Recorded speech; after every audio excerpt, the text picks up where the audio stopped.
Hi, it's Debbie Williams. I'm an NLP trainer and hypnotherapist, and today I'm going to share a couple of tips that can help you to say no without feeling guilty. Maybe you're somebody who just can't seem to say no to friends' requests, and then you find yourself sort of, well, exhausted because you have no time for yourself. So one of the things that I'd like you to consider is to write down this phrase that when somebody asks you to do something, you say, oh, I'd love to, but let me just check with my diary first, and can I get back to you? Now, nobody's going to argue with that because, well, that's something that somebody who's quite sort of assertive and knows their own mind would do, because if they're kind and they're open to helping you, they would say yes, but they would like to check their diary just to ensure that there was nothing else that they'd put in, that they didn't double book themselves. So what this does, it will buy you some time to, rather than be put on the spot and say, oh yeah, I'll do it, and then regret it later, by saying, oh, I'd love to, but let me check my diary first, and can I get back to you? Is that okay? Gives you that time then to look in your diary and think, is there space to do this? Do I really want to do this? And also then the next question to ask is, what have you done for me lately?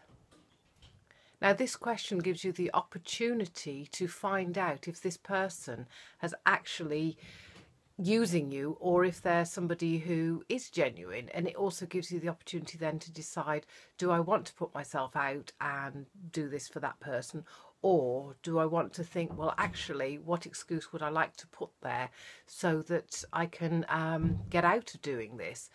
And it gives you the time to think, oh, well, actually, I can't because I've agreed to do da da da da, or I've agreed to do da da da, but maybe next time. Now, a couple of my clients lately have come to me, and this hasn't been their primary problem, but because they can't say no to things, it's ended up, one of them ends up sort of totally exhausted and just doesn't know who she is. Like, she's going from pillar to post because of this desire of wanting to be liked and wanted to be accepted.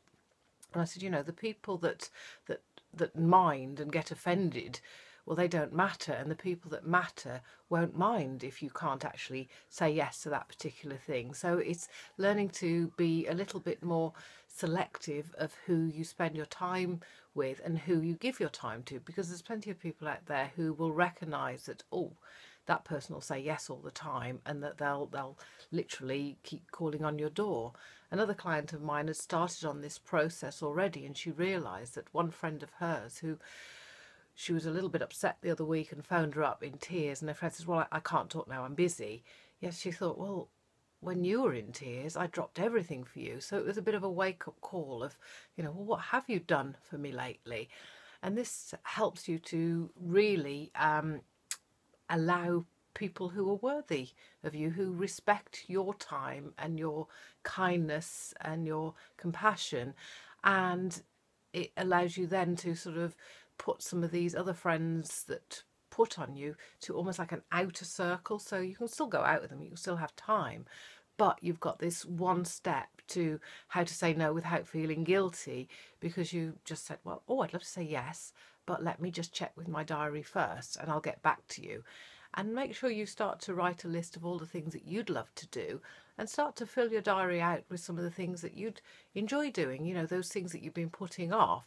Because as you put them in, then you genuinely will be able to say, well, I'd love to, but I've got my dance class on that night, or I'd love to, but I've got my language class on that night. And another client of mine is doing just that. She's making her life more fulfilling with having more hobbies and things that she wants to learn. And rather than her daughter-in-law suddenly phone up, oh, can you look after your granddaughter, she's now having to say no, whereas before she would say yes all the time and feel a little bit used by it. Now, much as she'd love to see her granddaughter, she's sort of teaching her daughter-in-law of, yes, I'd love to look after her, but we need to perhaps put it in the diary, rather than the last minute, oh, you'll look after her.